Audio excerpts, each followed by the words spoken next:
Welcome to this very special edition of the Taiwan Outlook.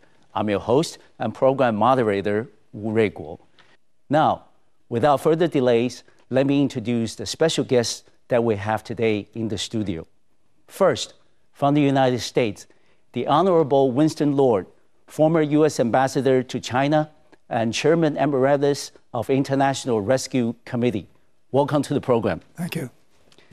Dr. George Schwab, President of the National Committee on American Foreign Policy. Welcome, Dr. Schwab. Thank you. Professor Don Zagoria, Senior Vice President and Project Director of Northeast Asia Projects at the National Committee on American Foreign Policy. Welcome, Professor. Thank you. Now, I'll shift over to our special guest from Taiwan. First, Professor Zhao Chien-Min, Deputy Minister of Government's Mainland Affairs Council. Professor Zhao, welcome. Thank you. Ms. Bi-khim Hsiao, Special Assistant to the Chairwoman of the Democratic Progressive Party. Bi-khim. Thank you. And last, certainly not least, Professor Wang Kaocheng, who is the Professor and Director of the Graduate Institute of International Affairs and Strategic Studies at Tamkang University here in Taipei. Welcome, Professor. Thank you. Yes. Now we're going to start with the current assessment of the U.S.-Taiwan relations. Dr. Schwab, would you care to share with us your view about the relationship so far?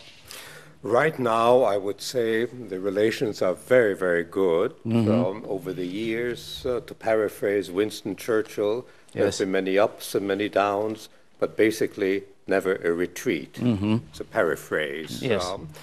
And the way I see it, relations are progressing extremely well. Yes. There are no surprises now. We haven't heard any complaints in Washington. On the contrary, Washington appears to be very, very satisfied, and I hope that this will continue, this trend. Yeah. And Professor Zagoria, would you agree with the current AIT chairman, Raymond Burkhart, who says that the U.S.-Taiwan relationship since President Ma Ying-jeou's inauguration has been a surprise-free relationship? Do you agree with that assessment? Yes, I do agree with that assessment, and I just want to say that this is not space science. There's a very it's not precise. Yeah. There's a very simple factor at work here. Yes. The United States is preoccupied now with many global challenges: Afghanistan, Iran, Iraq, North Korea, terrorism. We do not want another trouble spot in the Taiwan Strait. And the turnaround in Taiwan's policy during the past 8 months has been met with a sigh of relief in Washington, to put it bluntly.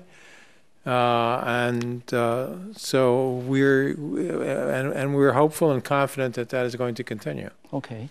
Well, we'll shift over now to our guests in Taiwan. Deputy Minister, would you share with us your personal assessment of the relationship between Washington and Taipei since May 2008? Well, I agree with our American friends and distinguished guests that there was a time when the relations were not so stabilized. And there were also a time when people worry about where Taiwan was headed. Right now, I think the government has been trying very hard to bring, after all, U.S. is our greatest ally. We cherish the relations very much. Some people question our improving relations with mainland China as a sign of moving away from our traditional ally, the United States. This is by no means true. We understand the importance of China, and for too long we have ignored to tender our interests there because we have a great investment there. We need to look after our investment. We have such huge bilateral trade there. We need to institutionalize that, and that has been ignored in the past. So right now there is a lot to catch up to do. That's what we are doing. But this doesn't mean we ignore our relations with the United States. On the contrary, we need to beef up our relations with our traditional allies, such as the United States. And we need to strengthen our national defense so that we can face China. We understand they have ill intentions there, so that we can face China with strength. So that's our position. Yes. Ms. Hsiao, there's been talk about the biggest problem during the DPP years between Washington and Taipei has been the lack of mutual trust, especially towards the latter years of DPP administration, when there was the concerted efforts in pushing for UN for Taiwan and other referendum issues. How would you then assess the relationship between Washington and Taipei since the change of government about a year ago in May of 2008? Have you seen some progress? And what would you think these progress are doing to not only U.S.-Taiwan relations, but also to the trilateral relations between U.S., China, and Taiwan?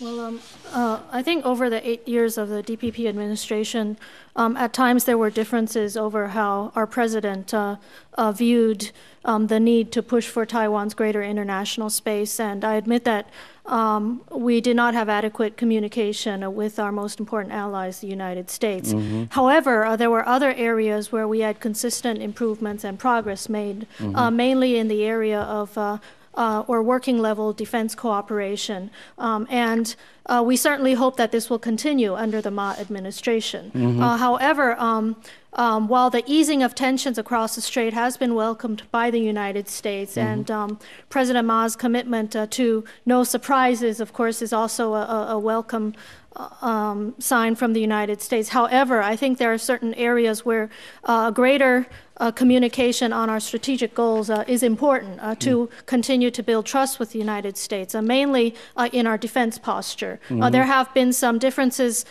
within the KMT party and the government here, I think, in the messages that they send regarding the defense of Taiwan. On the one hand, there is a decrease in the defense budget of Taiwan. On the other hand, there are, of course, still officials like Dr. Chao here who say that defending Taiwan and strengthening our defense is important. But it has not been a very clear and consistent message. And this, I think, needs to be laid out much more clearly. And we are concerned about the decrease in defense spending within Taiwan, and which is inconsistent with President Ma's earlier pledges during the election time. And this has to be dealt with. We understand it's a time of economic crisis, and President Ma has other economic plans like domestic public spending and infrastructural projects, but we need to look at defense in a longer-term perspective. And I think there would possibly be some growing concerns within Washington if such communication is not intensified. Also, I think we need to have some more dialogue on the issue of preserving democracy and our commitment to preserving democracy and free speech as well as human rights issues in Taiwan. There has to be a greater effort in ensuring the independence of the judiciary in this country, not only to gain confidence around the world in the impartiality of our judicial process and the fairness of dealing with political issues within Taiwan, but also to convince our people that our judicial system should eventually become trustworthy. And I think if this issue is not resolved with a greater commitment, I think there will be ongoing questions, especially in Congress as well as international human rights organizations over this issue. So on the whole, yes, the U.S. does welcome the easing of tensions, but I think there are potential areas in the defense and security, our strategic goals on that in communicating with the U.S. as well as in communicating with Japan, where there could be some concern. And also, I think we are waiting to see our government express in a stronger way a commitment to human rights, freedom, and the impartiality of the judicial system. Okay, how about Professor Wang? I think that I tend to agree most of what they said. I think that Taiwan and the U.S. has a parallel interest to maintain a stabilized cross-strait relation, because I think even the United States want to have to maintain a stable relation with China, because there's many regional and global issues that have to be cooperated between the two great powers. So I think that the United States is still concerned about Taiwan's security, but it does want to see that Taiwan jump over too much to distort U.S. policies in dealing with China while protecting concerning Taiwan's security. So I think that the current Ma Ying-jeou's administration's policy, I think, is quite reasonable and smart to have a parallel strategic interest goal just described by Ms. Hsiao says that we have to maintain a stabilized relation with China. But however, I tend not to agree with what she said about the defense spending and the defense policy. I don't see that Mainland government will significantly cut the defense the budget because we have seen military transformation in our army. Yes. And still, I think Taiwan still asks for advanced defense weapon from the United States. But sometimes it's the United States administration not to sell every items we required. And also I think that I observed that President Obama, I think, wants to cut or decrease the U.S. national spending because the economic crisis.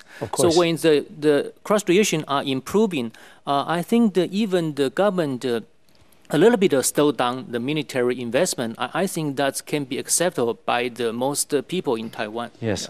Now with please, Ambassador. In the U.S., Defense Secretary Gates outlined his priorities a few days ago on behalf of President Obama, and the defense budget would still go up. The question is our priorities and his emphasis on meeting the kind of conflicts we're seeing in Iraq and Afghanistan, rather than very expensive weapon systems for possible future conventional wars. So it's not as if we're cutting defense even with our economic problems.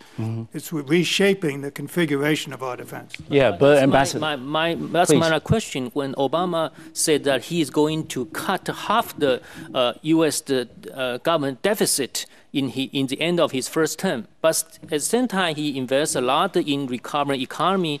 Right now he said he will continue to increase the national budget. I don't know how can he do reconcile that. the two goals. It's very, very tough, and he admits that in the short term the debt's going to get much worse. I won't go into detail now, but whether it's cutting out waste in government, whether it's health care reform, whether it's increased tax revenues when our economy recovers, he does have plans, but it's still going to be a very big problem, and you're right to focus on it. Yeah.